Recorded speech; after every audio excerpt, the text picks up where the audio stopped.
Hi, I'm Daniel. I'm Aakash. And today we're going to show you why the bass player of AC/DC deserves more credit for what he did. Why any bass player deserves more credit for what they do. Before we get going, two things. Just the generalized idea for what a bass player will play. Yeah, there's bass players that go crazy and they play all around, but usually in rock music, if the chords are like, for example, if you play like an E chord, like an E power chord, the bass player most of the time will play the low E along with it. And you can play some other notes in there that'll fit. Yeah, exactly. But some great bass players in rock music, they tend to play around the chords. Even though they hit the root notes here and there, they play around it and it would just have a nice effect to the music. AC/DC, they're one of the best bands ever, but whenever they played chords, they never played like a full chord with the major third. Like, so if they played an E major chord, they never played the happy note, the major third in it. So for example, Back in Black,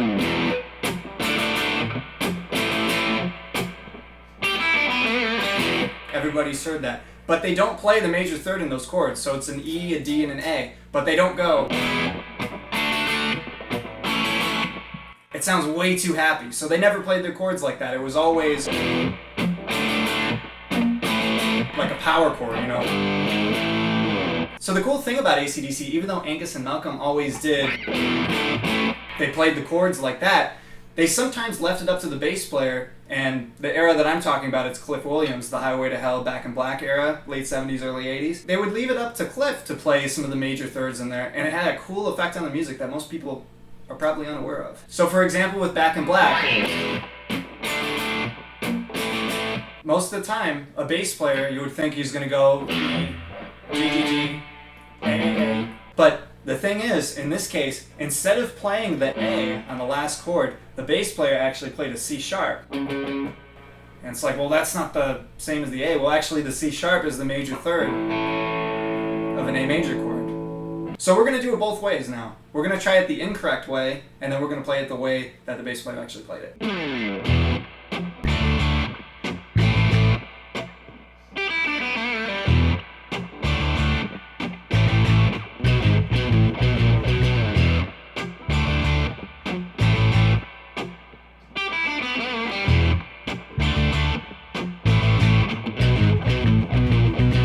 So now we're going to play it the correct way with Aakash playing the C sharp in the root of the A chord.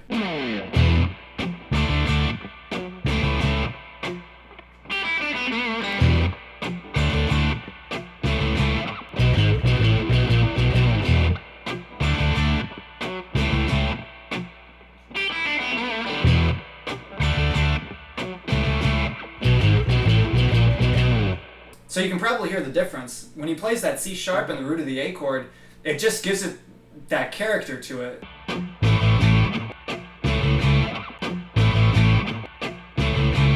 It's hard to explain, it's simple music theory, but Cliff Williams, by doing that, it just had a great effect. Malcolm and Angus not playing that, like I said, that happy note, they leave it up to the bass player to play, and it actually sounds gritty. So the next example is going to be slightly different. This is in the pre-chorus slash chorus part of Back in Black. It's the part where it's...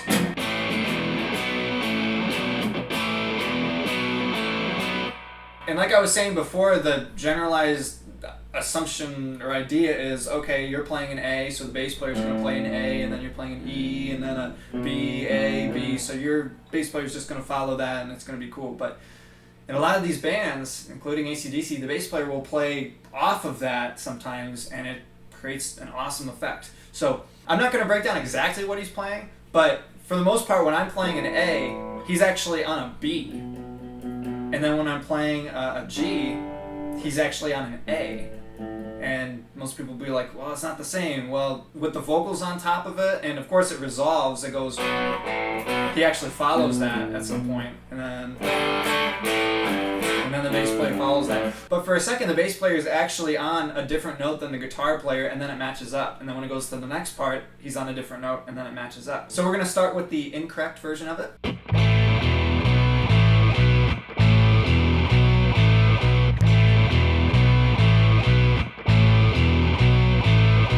So now we're going to do it the correct way with Aakash doing the part that Cliff Williams did.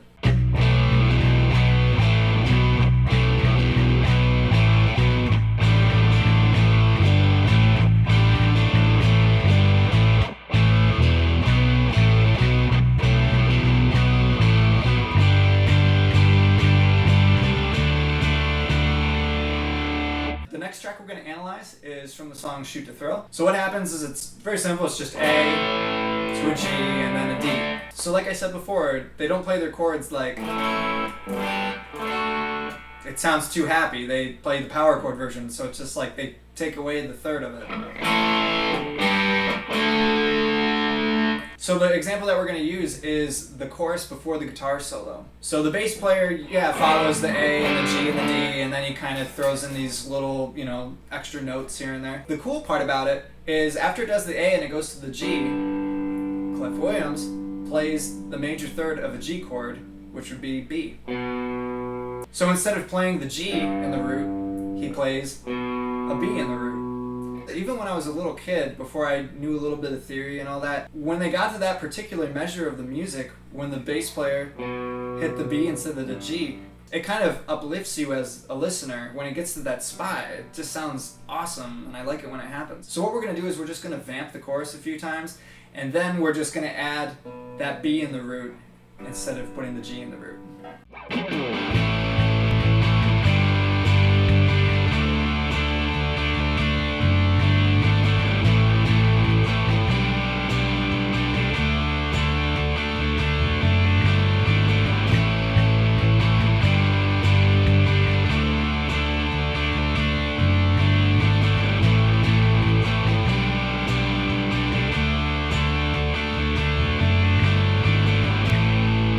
So the next example we're going to do is from Highway to Hell, and I actually saw a band recently play it this way. In the chorus of it, it's like it's A and then D and then G and then D with an F sharp in the root. Usually, if the chords are A and then D and G and then bass player might hit that F sharp in the root. But in this example, how AC/DC does it and how Cliff Williams does it on the bass, instead of going to D, he stays on the A. So that actually makes sense theory-wise because there is an A even in a D power chord. The fifth of a D power chord is A. So he just stays on it. So I actually saw a band do this recently where the bass player actually went to the D in the root when they went to the D chord, but he should have stayed on the A, and it has a cool effect. It's so subtle. So we're going to try it the incorrect way first, with Aakash going to the D when I move to the D power chord.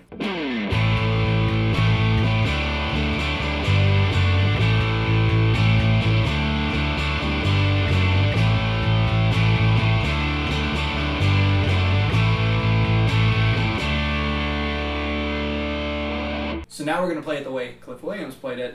He's going to stay on the A while the guitar players go to the D chord.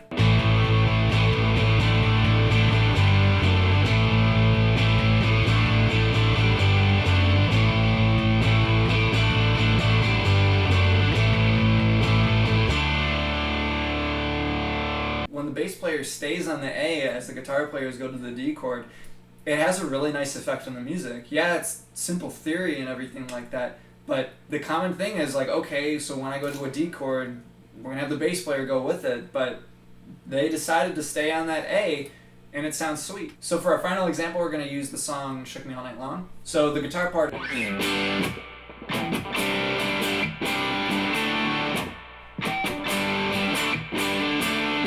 The chords are very simple, just G, C, C, G, C, G, D, and then G, G, D, G, D. The bass player doesn't do anything crazy fancy in this take or anything like that, but what he does do, when it goes to the...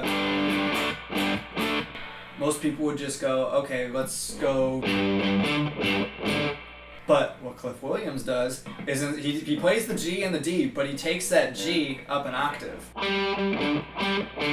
You're probably like, okay, big deal, what difference could that possibly make? Well, we're going to A-B the two of them, okay? So Aakash is going to play that low G, and then he's going to try it with the high G.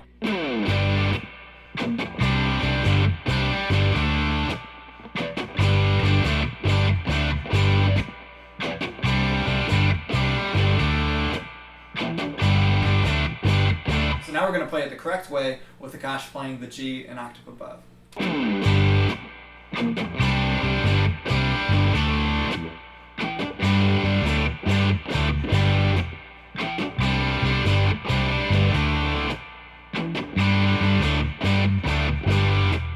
So it's pretty cool, to me at least, that even though he's playing the same note, before we've been doing different notes, he's playing the major third, he's staying on a note or whatever, what's happening is he's playing the same note and everything, he just does it an octave above, and it makes such a huge difference in the music. So we hope you guys enjoyed this video, and hopefully it sort of sheds some light on really the brilliance of Cliff Williams as a bass player in that particular area. Cliff Williams, I don't think is a household name in bass playing, but what he did in the music, and if you really zero in, I mean, his bass playing made a huge impact in their music. If you guys like this video, make sure you give it a thumbs up. And if you want to see more videos like this and different covers and different lessons, you can subscribe to my YouTube channel. And if you guys liked any of my bass playing, you can subscribe to my YouTube channel, Frostbite. See ya. Okay, okay. Okay. We cool? Okay. Are you ready? So the next... Or else we have to reshoot all of it. Oh, Samsonite! What the hell's going on? So like I said, when I was a little kid, when it got to that part, it was always like, oh yeah, you know, like it just has... It has such an effect on it. Damn it! Oh yeah! Fuck! So by playing the major... So... Okay, I'm just gonna add one thing.